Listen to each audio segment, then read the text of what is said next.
జై సీతారాం. ఈ మాంగళ్యంలోని మహత్తును ఒక్కసారి మనసుతో భావించండి. సాధారణంగా మన సాంప్రదాయంలో 2 సూత్రాలు మాత్రమే ఉంటాయి. ఒకటి అత్తింటి వారి తరపున, మరొకటి పుట్టింటి వారి తరపున. కానీ సీతమ్మ తల్లి ధరించిన ఈ దివ్య మాంగళ్యంలో 3 సూత్రాలు ఉన్నాయి. ఆ మూడవ సూత్రం సాధారణం కాదు.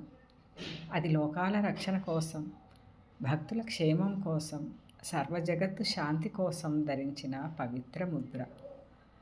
అంటే మనందరి బాధలను తనపై తీసుకుని మనందరినీ కాపాడాలనే సంకల్పంతో సీతమ్మ తల్లి తన మాంగళ్యంలో ఆ అదనపు ముద్రను ధరించింది. ఆ మాంగళ్యం కేవలం ఆభరణం కాదు, అది ఆమె కరుణ, ఆమె రక్షణ, ఆమె అఖండ ఆశీర్వాదం.